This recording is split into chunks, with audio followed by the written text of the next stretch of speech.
ഞാൻ സിമ്പിളായിട്ട് പറഞ്ഞുതരട്ടെ എന്താ നെറ്റ് എന്ന്. ഇപ്പോൾ ഒരു എക്സാമ്പിൾ പറയുകയാണെങ്കിൽ ഇവിടെ എൻ്റെ മുമ്പിൽ ഒരു കമ്പ്യൂട്ടർ ഉണ്ട്, അനക്കൊരു കമ്പ്യൂട്ടർ ഉണ്ട്. ഓക്കെ, നമ്മൾ ഈ 2 കമ്പ്യൂട്ടറും കണക്ട് ചെയ്തിട്ടുണ്ട്. ഡാറ്റാസ് ഷെയർ ചെയ്യാം, വീഡിയോസ് ആവാം, മൂവീസ് ആവാം, ഫയൽസ് ആവാം, MP3 എന്തും ആവാം.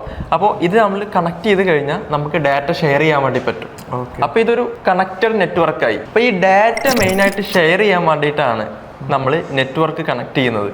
ഓക്കെ, അപ്പോൾ ഇങ്ങനെ കുറേ കമ്പ്യൂട്ടേഴ്സ് നമ്മളിങ്ങനെ വെച്ച് കണക്ട് ചെയ്ത് കഴിഞ്ഞാൽ, വേൾഡിലുള്ള എല്ലാ കമ്പ്യൂട്ടേഴ്സും ഇങ്ങനെ വെച്ച് കണക്ട് ചെയ്ത് കഴിഞ്ഞാൽ ഒരു വലിയ നെറ്റ്വർക്കായി. ഇതാണ് യഥാർത്ഥത്തിൽ ഒരു ഇന്റർനെറ്റ് എന്ന് പറയുന്നത്. അതൊരു ഇന്റർ കണക്റ്റഡ് നെറ്റ്വർക്കാണ് ഇന്റർനെറ്റ്. ഓക്കെ, ഇനി ഇതിലുള്ള അപ്പം ഒരു സംശയം വരും, എങ്ങനെയാണ് നമുക്ക് ഡാറ്റ ട്രാൻസ്ഫർ ചെയ്യുന്നത്? ഇപ്പം എല്ലാ കമ്പ്യൂട്ടറും ഇങ്ങനെ വെച്ച് കണക്ട് ചെയ്യാൻ പറഞ്ഞു കഴിഞ്ഞാൽ അങ്ങനെ ഡാറ്റ ട്രാൻസ്ഫർ ചെയ്യൽ പോസിബിൾ അല്ല. അപ്പം എങ്ങനെ ഡാറ്റ ട്രാൻസ്ഫർ ആവുന്നത്? ഇപ്പം ഞാൻ അയച്ചൊരു മെസ്സേജ് അല്ലെങ്കിൽ ഞാൻ അയച്ചൊരു വീഡിയോ എങ്ങനെ അനക്ക് എത്തുന്നത്, എങ്ങനെ എൻ്റെ ഫോണിൽ എത്തുന്നത് എന്ന് ചിന്തിച്ചിട്ടുണ്ടോ? അതായത് ലൈക്ക് ഇന്റർനെറ്റിനൊരു പ്രോട്ടോകോൾ ഉണ്ട്. ഓക്കെ, അപ്പോൾ അത് വേവ്സ് ആൻഡ് സിഗ്നൽസിനാണ് വർക്ക് ചെയ്യുന്നത്. ഓക്കെ, ഇതൊരു സെർവർ ബേസ്ഡ് ആയിട്ടുള്ളൊരു സംഗതിയാണ്. ഇനി ഞാനൊരു രസകരമായൊരു കഥകളിൽ പോവാം.